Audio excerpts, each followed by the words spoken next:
दोस्तों आज मैं आपको पोएम पढ़ाऊंगा haunted houses bye H.W. Longfellow. नाम से लग रहा होगा कि इसमें बहुत सारे भूत हैं, भूतों वाली पोएट्री है, लेकिन इसमें हॉन्टेड जैसा कुछ है ही नहीं। बहुत ज़्यादा इंपॉर्टेंट कॉन्सेप्ट आपको समझाने जा रहा हूँ, ध्यान से समझना इस बात को। फॉर एग्जाम्पल मान लो कोई इंसान है टॉम। टॉम की वाइफ है जेरी। दोनों आपस में बहुत खुश रहते हैं, एक दूसरे के साथ में बहुत सारी मेमोरीज इन्होंने क्रिएट करी हैं। लेकिन एक दिन क्या होता है, जेरी की डेथ हो जाती है। अब टॉम उसी घर में रह रहा है, लेकिन उसको जेरी की याद आती है। वो अक्सर बैठा हुआ सोचता है कि जेरी यहाँ पर किचन में ऐसे खाना बनाती थी, यहाँ पर वो बेड पर सोती थी, यहाँ पर वो काम करती थी। तो अब ये घर बन गया है हॉन्टेड हाउस। क्यों बन गया हॉन्टेड हाउस? क्योंकि यहाँ पे जेरी की यादें बसी हुई हैं। जैसे मेरा घर है, मैं अपने दादाजी के साथ में यहाँ पे रहता था, लेकिन मेरे दादाजी अब यहाँ पे नहीं रहे, तो मेरा घर क्या हो गया, हॉन्टेड हाउस हो गया, क्योंकि यहाँ पर दादाजी की यादें बसी हुई हैं। This poem tells us that the people we love never really go away. Even if they are not with us anymore, they still live in our memories.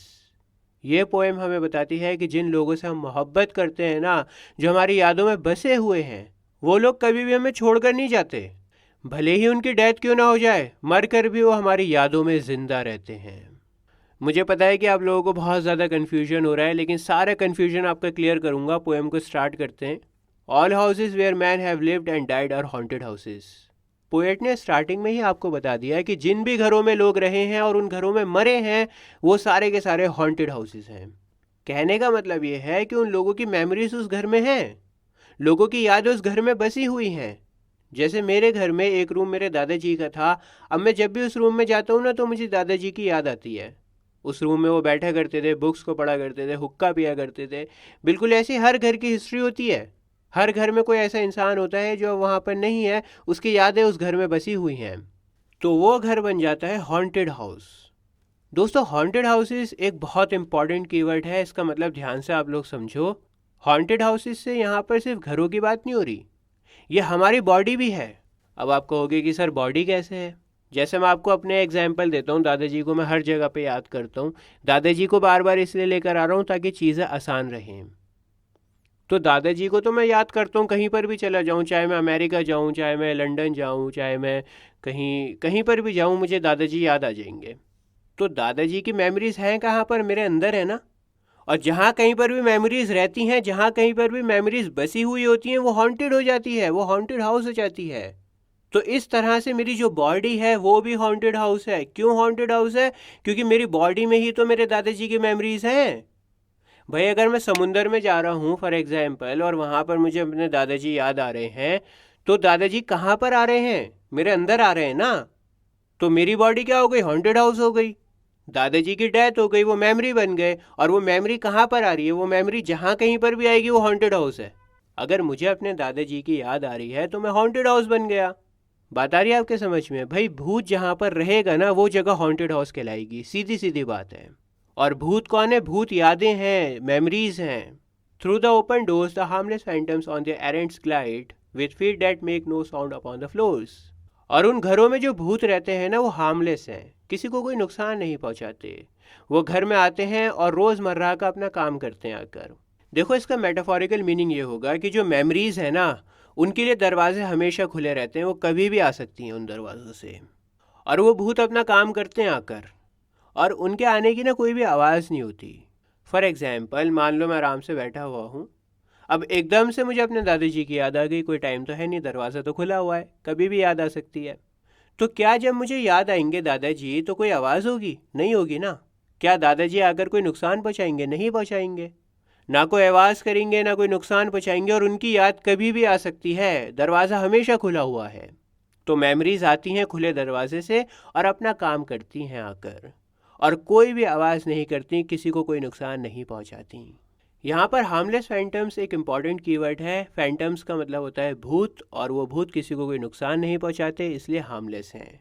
एरेंट्स का मतलब होता है रोज़मर्रा का छोटा मोटा काम। ग्लाइड का मतलब होता है बहुत ही स्मूथली मूव करना, बहुत शांति से आराम से मूव करना। We meet them at the doorway, on the stair, along the passages they come and go. और हम उन भूतों से मिलते रहते हैं, हम उनसे दरवाज़ों पर मिलते हैं, हम उनसे जीने पर मिलते हैं, हम रास्तों पर उनसे मिलते हैं। 3 जगह यहाँ पर मेंशन है, इंपॉर्टेंट है। इन जगहों पर भूत आते जाते रहते हैं। डोरवे यानी दरवाज़ा, स्टेयर यानी जीना, और पैसेजेस यानी रास्ते। इन तीनों जगहों पर भूत आते जाते रहते हैं। कहने का मतलब ये है कि भूत जो है ना, जो मेमोरीज हैं, वो सब जगह रहती हैं। मान लो मैं सीढ़ी चढ़ रहा हूँ और सीढ़ी चढ़ते चढ़ते मुझे मेरे दादाजी याद आ गए, तो उस टाइम दादाजी का जो भूत है, जो मेमोरी है, वो वहाँ पर मौजूद है। वो यादें मौजूद हैं दरवाजे पर, वो यादें मौजूद हैं रास्तों पर। Impalpable impressions on the ear, a sense of something moving to and fro. Impalpable impressions एक बहुत ही इंपॉर्टेंट कीवर्ड है। Impalpable का मतलब होता है जिसे आप फिजिकली टच नहीं कर सकते। तो impalpable impressions का मतलब क्या हुआ? इनविजिबल फीलिंग्स, ऐसी फीलिंग्स जो किसी को दिखाई न दें, ऐसी फीलिंग्स जो दिखाई नहीं देती, जिनका सिर्फ एहसास हो सकता है। तो दोस्तों, यहाँ पर कहने का मतलब ये है कि आप भूतों को फिजिकली फील नहीं कर सकते हो, उन्हें टच नहीं कर सकते हो। आपको उनका सिर्फ एक एहसास हो सकता है, आप उन्हें टच नहीं कर सकते। ऐसा लगता रहेगा कि वो यहीं कहीं पर हैं, लेकिन जब मैं उन्हें टच करने जाऊंगा तो मैं नहीं कर पाऊंगा touch. There are more guest at table than the host invited. Host ने जितने मेहमानों को दावत पर इनवाइट किया था, उससे कई ज़्यादा मेहमान वहाँ पर पहुँचे हुए थे उसकी दावत में। कहने का मतलब क्या हुआ कि जो दावत थी वहाँ पर लोग तो बहुत सारे आए हुए थे जिन्हें इनवाइट किया था, लेकिन ऐसे भी बहुत सारे लोग थे जो वहाँ पर इनवाइटेड नहीं थे, लेकिन फिर भी वो मौजूद थे। मतलब लोगों की यादें वहाँ पर थीं, वहाँ पर मेमोरीज थीं। जब भी कोई दावत होती है, फंक्शन होता है, तो हम उन लोगों के बारे में सोचते हैं ना जो अब हमारी ज़िंदगी में नहीं रहे। बहुत सारे अनइनवाइटेड गेस्ट होते हैं, बहुत सारे बिन बुलाए मेहमान होते हैं, उनकी यादें उस महफिल में रहती हैं। वो भूत बिना इनविटेशन के वहाँ पर आ जाते हैं, उनकी यादें आ जाती हैं वहाँ पर। इसीलिए कहा गया कि जितने मेहमान बुलाए गए थे दावत में, उससे ज़्यादा मेहमान वहाँ पर थे। बात आ रही है आपके समझ में? The illuminated hall is thronged with quite inoffensive ghosts as silent as the pictures on the wall. सबसे पहले वर्ड मीनिंग्स को देखते हैं। इल्यूमिनेटेड का मतलब होता है जगमगाया हुआ, रोशन हुआ हुआ, जहाँ पर बहुत सी लाइट लगी हुई होती हैं। जब भी दावत वगैरह होती है, फंक्शन होता है, तो पूरा घर रोशनी से जगमगा रहा होता है ना, बहुत सारी लाइट्स वगैरह लगाए रखी होती हैं, बहुत डेकोरेट कर रखा होता है। इनऑफेंसिव का मतलब होता है किसी को कोई नुकसान ना पहुँचाना। तो वो घोस्ट इनऑफेंसिव थे, किसी को कोई नुकसान नहीं पहुंचा रहे थे। इन लाइंस का मतलब ये होगा कि होस्ट ने जहाँ पर दावत करी थी, वो हॉल रोशनी से जगमगा रखा था और वो हॉल भरा हुआ था भूतों से। वो भूत शांत थे, इनऑफेंसिव थे। वो भूत इतने चुप थे जैसे दीवार पर टंगी पिक्चर शांत रहती है। दीवार पर जो पिक्चर टंगी हुई होती है, वो कोई आवाज़ नहीं करती, कोई शोर नहीं करती, कोई नुकसान नहीं पहुंचाती किसी को। तो वो भूत भी दीवार पर टंगी पिक्चर जैसे ही एकदम शांत और इनऑफेंसिव थे। कंपैरिजन यहाँ पर किससे करा है? दीवार पर टंगी पिक्चर से करा है। जिस तरह से पिक्चर बिल्कुल शांत है, कुछ शोर नहीं मचाती, कुछ नुकसान नहीं पहुंचाती, वैसे ही वो भूत किसी को कोई नुकसान या शोर नहीं मचा रहे थे। अच्छा, मज़े की बात यह है कि जब भी हम भूत को देखते हैं ना मूवीज़ वगैरह में, तो काली रात होती है, सन्नाटा होता है और लोगों की कमी होती है। लेकिन यहाँ पर उल्टा हिसाब है, क्योंकि वो भूत है ही नहीं, वो तो मेमोरीज़ हैं। वो मेमोरीज़ हैं जो आ रही हैं उस दावत में, और उन लोगों की यादों को ही कहा गया है कि बहुत सारे भूत उस महफिल में इकट्ठा हो चुके हैं। ऐसे मेहमान आ चुके हैं जो बिन बुलाए हैं और बिल्कुल शांत है, किसी को कोई नुकसान नहीं पहुँचा रहे। The stranger at my fireside cannot see the forms I see nor hear the sounds I hear. Poet कहते हैं कि फायर साइड पर जो अजनबी मेरे पास में बैठा हुआ है, ये उन भूतों को नहीं देख सकता जिन्हें मैं देख सकता हूँ। ये उन भूतों को नहीं सुन सकता जिन्हें मैं सुन सकता हूँ। भाई, जो फीलिंग्स होती हैं सबकी पर्सनल होती हैं। आप जिन लोगों को मिस करते हो, मैं नहीं जानता आप किन लोगों को मिस करते हो, कौन से लोग हैं जो आपकी ज़िंदगी में नहीं है। सिमिलरली आप भी नहीं जानते कि मेरी ज़िंदगी में कौन कौन से लोग नहीं हैं। मान लो मैं आपके पास में बैठा हुआ हूँ, आपसे बातें कर रहा हूँ, मुझे अपने दादाजी याद आ रहे हैं, तो आपको तो नहीं पता लगेगा कि मैं अपने दादाजी को याद कर रहा हूँ।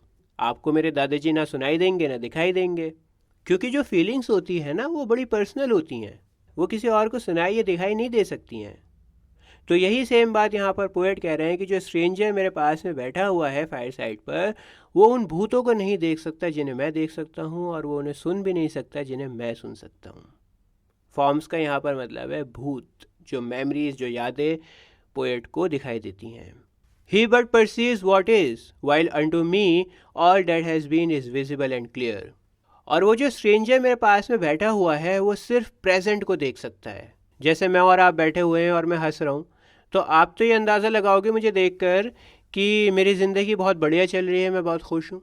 या मान लो मैं उदास बैठा हूँ, किसी से बात नहीं कर रहा, तो आप अंदाज़ा लगाओगे कि मेरी ज़िंदगी में कुछ ख़राब चल रहा है। तो आप सिर्फ प्रेजेंट की स्टेट को देखकर अंदाज़ा लगा सकते हो, लेकिन उसी पल अगर मुझे मेरे दादाजी याद आ जाएं तो आप अंदाज़ा नहीं लगा पाओगे, आपको नहीं पता लगेगा। आपको नहीं पता कि मैं किसको याद कर रहा हूँ, आपको नहीं पता कि मेरी मेमोरीज़ में कौन कौन लोग हैं। तो यही बात पोएट आपको समझाना चाह रहे हैं कि मेरी जो भी फीलिंग्स हैं, जो यादें हैं, जो मेमोरीज़ हैं, वो सिर्फ मुझ तक हैं, सिर्फ मैं ही उन्हें जानता हूँ। मेरे पास में बैठा हुआ अजनबी तो सिर्फ अंदाज़ा लगा सकता है मेरी प्रेजेंट स्टेट के हिसाब से। मेरे पास में जो अजनबी बैठा हुआ है उसको नहीं पता है कि मैं क्या सोच रहा हूँ, मेरी फीलिंग्स क्या हैं, मेरी मेमोरीज़ क्या हैं, कौन कौन से लोग हैं मेरी ज़िंदगी में जो अब नहीं रहे, और किन को मैं याद कर रहा हूँ उसको वो पता नहीं लगा सकता। वो सिर्फ प्रेजेंट स्टेट को देखकर अंदाज़ा लगा सकता है। We have no title deeds to house और लैंड्स। टाइटल डीड्स का यहाँ पर मतलब है लीगल डॉक्यूमेंट्स। हर घर के लीगल डॉक्यूमेंट्स होते हैं जिनसे आपको पता लगता है कि वो घर किसका है। तो यहाँ पोएट ये कह रहे हैं कि जो लोग मर जाते हैं ना, वो अपने साथ में टाइटल डीड्स यानी जो लीगल डॉक्यूमेंट्स हैं उस घर के, उनको साथ में नहीं लेके जाते। कहने का मतलब ये है कि जितना भी मटेरियलिज्म है, जो भी ज़मीनें, जायदाद, प्रॉपर्टी वगैरह बना रखी होती है, वो सब पीछे छोड़कर जाना पड़ता है, कुछ भी साथ में नहीं जाता। जो घर उसने बनाया, जो ज़मीन है उसके पास में है, सब छोड़कर जानी पड़ती हैं। कहते हैं ना कि तुम खाली हाथ आए हो, खाली हाथ वापस जाओगे। तो भैया जितना भी मटेरियलिज्म है, मरने वाला सब कुछ यहीं पर छोड़कर जाता है। आगे देखो क्या लिखा हुआ है। Owners and occupants of earlier dates from graves forgot and stretch their dusty hands and hold in mortmain still their old states. और जो घर के मालिक हुआ करते थे किसी ज़माने में, वो अब मर चुके हैं, और वो लोग अपनी कब्र से हाथ बाहर निकाल कर अपने पुराने घरों को पकड़ कर रखते हैं। आप कहोगे कि सर क्या बातें कर रहे हैं ये। देखो मैं समझाता हूँ आसान लैंग्वेज में। कहने का यहाँ पर ये मतलब है कि लोगों की यादें बसी रहती हैं घर में, वो यादें निकलती नहीं है उस घर से। मटेरियलिज्म तो छूट जाता है, मैंने आपको बताया जो भी घर है, ज़मीनें हैं, वो सब यहीं छोड़ कर जानी पड़ेंगी, लेकिन जो स्पिरिचुअलिज्म है वो रहता है। फॉर एग्ज़ाम्पल मेरे दादाजी का घर है ये। अब मेरे दादाजी इस घर के कागजात तो अपने साथ लेकर नहीं गए कब्र में, लेकिन कब्र में जाने के बाद भी मेरे दादाजी की जो यादें हैं वो इस घर में बसी हुई हैं। मुझे पता है कि मेरे दादाजी इस रूम में रहते थे, यहाँ पर वो किताबें पढ़ते थे, यहाँ पर वो हुक्का पीते थे। बता रही है आपके समझ में। तो कब्र में जाने के बाद भी मेरे दादाजी ने इस घर को नहीं छोड़ा, उनकी मेमोरीज अभी भी यहाँ पर बसी हुई हैं। मटेरियलिज्म तो छूट गया, स्पिरिचुअलिज्म रह गया। डॉक्यूमेंट्स तो अपने साथ में लेकर नहीं गए मरने के बाद में, लेकिन अपनी कब्र से हाथ बाहर निकाल कर पकड़ के रखा है इस पुराने घर को। आसान शब्दों में इसका मतलब ये है कि मरने के बाद भी लोगों की यादें उस घर में बसी रहती हैं। दोस्तों इस पूरी पोएम में ना 10 स्ट्रैंजास हैं। यहाँ पर आपके 5 स्ट्रैंजास ख़त्म हो चुके हैं। अब जब ये सेकंड पार्ट स्टार्ट होगा, इसका आधी पोएम ख़त्म हो गई ना, तो जब ये सेकंड पार्ट स्टार्ट हो रहा है तो टॉपिक चेंज हो रहा है यहाँ पे। अभी तक तो पोएट ने हमें समझाया कि कैसे लोग मरने के बाद में अपनी यादों को छोड़कर चले जाते हैं, लेकिन अब टॉपिक चेंज हो रहा है। पोएट अब और ज़्यादा गहराई में जाएंगे, डीप बातें करेंगे, फ़िलासफ़िकल बातें करेंगे। लेकिन आप लोग इंग्लिश फॉर ऑल की वीडियो देख रहे हो तो बहुत आसान करके आपको समझाऊंगा। देखो क्या लिखा हुआ है। The spirit world around this world of sense floats like an atmosphere.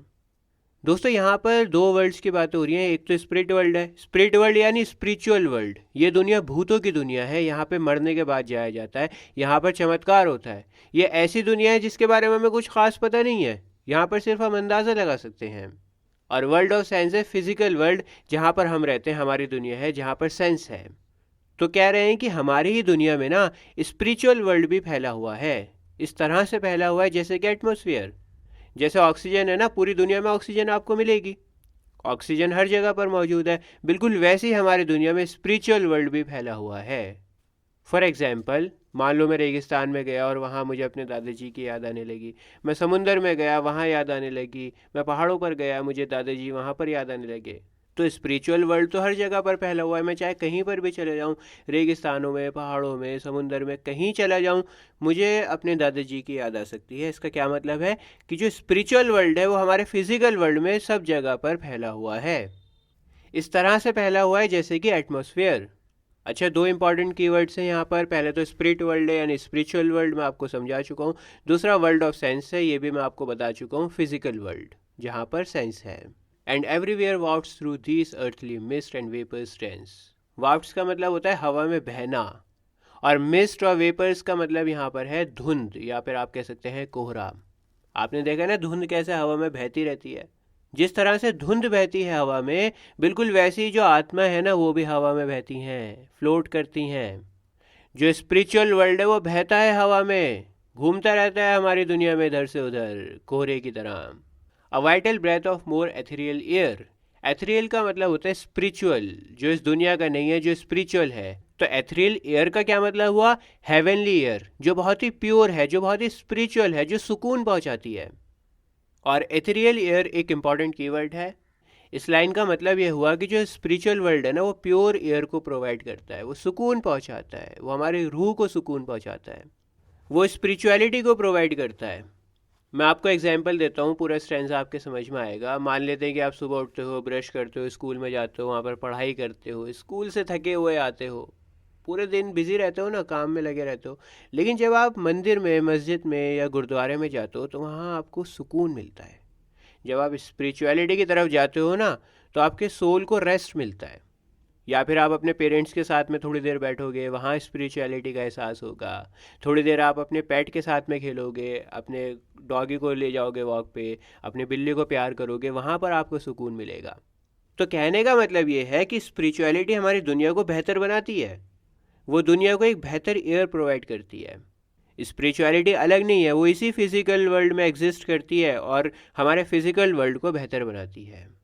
Our little lives are kept in equipoise by opposite attractions and desires, the struggle of the instinct that enjoys and the more noble instinct that aspires. ये stanza बहुत बहुत बहुत important है। अगर मैं कहूँ कि पूरे पोएम का सबसे इंपॉर्टेंट स्ट्रेंजा है तो गलत नहीं होगा, ध्यान से इसको समझना। पोएट कहते हैं कि हमारी छोटी सी जो ज़िंदगी है ना, वो अपोजिट अट्रैक्शंस और डिज़ायर्स का बैलेंस है। इक्विपॉइस का मतलब होता है बैलेंस, और ये एक इम्पॉर्टेंट कीवर्ड है। देखो ध्यान से समझो, दो तरह के अट्रैक्शंस और डिज़ायर्स है। एक है जो इन्जॉय कराती है, जो मज़े कराती है, और एक है जो एस्पायर करती है, जो आपको बेहतर इंसान बनाती है। फॉर एग्जाम्पल, मान लो आप मूवीज़ देखते हो, आप अच्छे कपड़े पहनते हो, आप जंक फूड खाते हो, आप सोशल मीडिया चलाते हो। क्यों करते हो? क्योंकि ये सारे प्लेजरेबल थिंग्स हैं, मज़ा आता है ना करके। आप गाने सुनते हो, बहुत सारे लोग हैं जो नशे करते हैं, तो ये सारे प्लेजर्स हैं, बहुत तरह के प्लेजर्स होते हैं। और ये वाली अट्रैक्शन डिज़ायर क्या कहती है कि ज़िंदगी को खुलकर जियो, ज़िंदगी ना मिलेगी दोबारा, मौज मस्ती करो। लेकिन इसी के अपोजिट एक अट्रैक्शन और डिज़ायर ये भी होती है कि हमें ज़िंदगी में कुछ करके दिखाना है, हमें महान इंसान बनना है, हमें कामयाब इंसान बनना है, अपने माँ बाप का, अपने देश का नाम रोशन करना है, खूब पढ़ाई करनी है ताकि अच्छे मार्क्स आ सकें, इंग्लिश में फ्लुएंट बन सकें, स्किल्स को एक्वायर कर सकें। किसी को अच्छा शेफ़ बनना है, किसी को बेहतरीन डॉक्टर बनना है, कोई कामयाब इंजीनियर बनना चाहता है। तो ये सारी डिज़ायर आपको इंस्पायर करती हैं एक बेहतर इंसान बनने के लिए। यहाँ आप प्लेजर्स को छोड़ देते हो, और यही बैलेंस हमारी छोटी सी ज़िंदगी में चलता रहता है। एक माइंड ये कहता है कि एंजॉय करो, ये उम्र वापस नहीं आएगी। दूसरा माइंड कहता है कि पढ़ लो बेटा मेहनत से, उम्र नहीं आएगी, जो बनना है इसी उम्र में बन जाओ। और ये बैलेंस हमारी ज़िंदगी में चलता रहता है। यहाँ पर इंपॉर्टेंट कीवर्ड्स हैं equipoise, opposite attractions, instinct that enjoys, instinct that aspires. सबका मतलब मैं आपको बहुत अच्छी तरह से समझा चुका हूँ। These perturbations, this perpetual jar of earthly wants and aspirations high. यहाँ भी सेम बात की गई है लेकिन लफ्ज़ अलग हैं। पर्टिबेशंस का मतलब होता है डिस्टर्बेंसेस, बेचैनी, अशांति। और दोस्तों परपेचुअल का मतलब होता है जो चीज़ें हमेशा चलती रहती हैं, कभी ख़त्म ही नहीं होती। जार का मतलब यहाँ पे कॉन्फ्लिक्ट।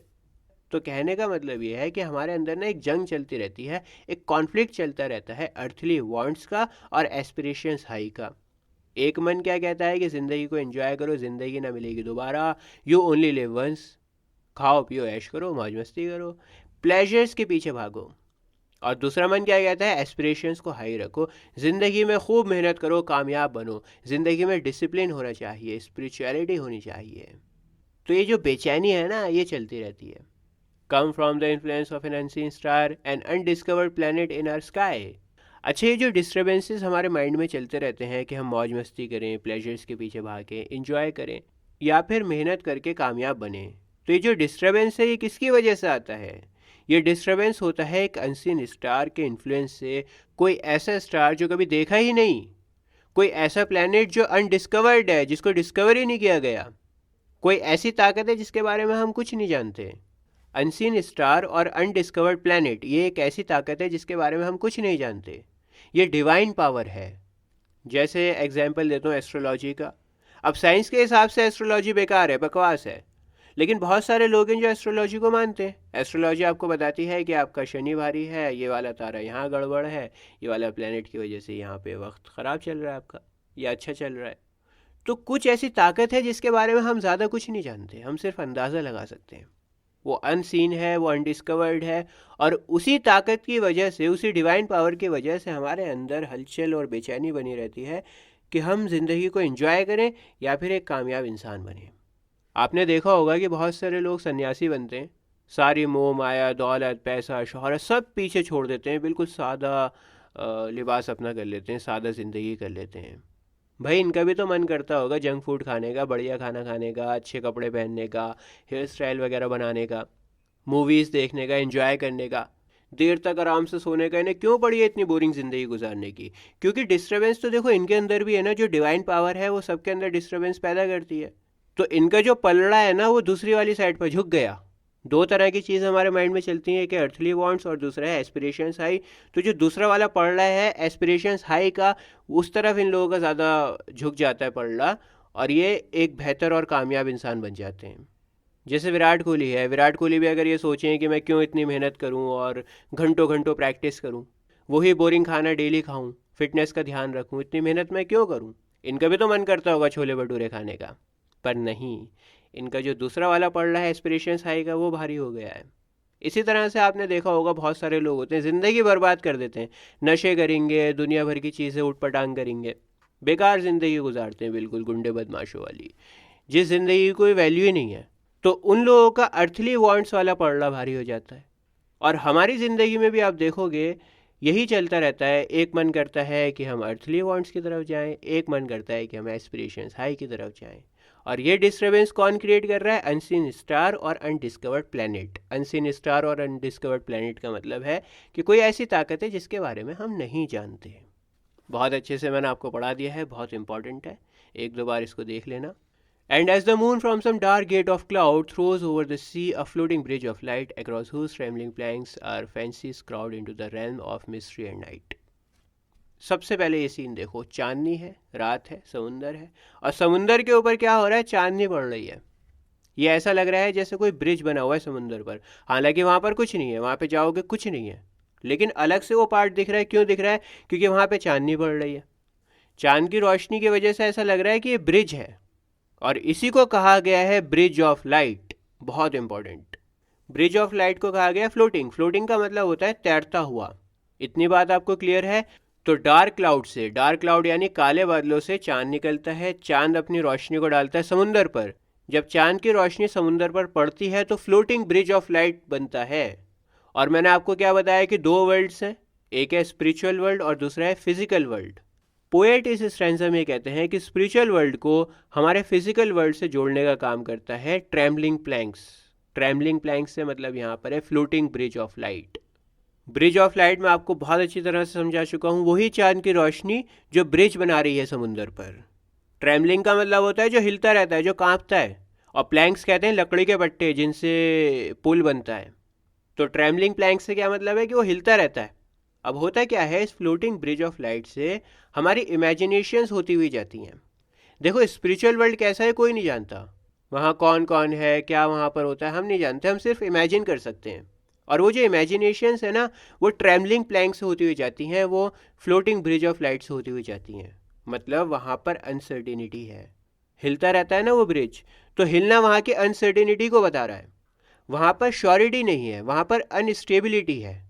हमारे जो थॉट्स हैं, हमारी जो इमेजिनेशन है, वो हिलती जुलती हुई जाती है, क्योंकि हमें पता ही नहीं है वहाँ पे क्या है, वहाँ पर अनसर्टिनिटी है। और हर किसी की इमेजिनेशन अलग अलग होती है। आप कुछ और सोचते हो स्पिरिचुअलिटी के बारे में, मैं कुछ और सोचता हूँ, तो अनसर्टिनिटी हो गई ना वहाँ पे। इसीलिए ट्रैम्बलिंग प्लैंक्स यहाँ पर अनसर्टिनिटी को बयां कर रहा है। आप जब हिलते हुए पुल के ऊपर जाते हो, कैसे जाते हो? सीधे सीधे चले जाते हो ना, कई बार गिरने का डर रहता है, कई बार डर लगता है, हिलते जुलते हुए जाते हो।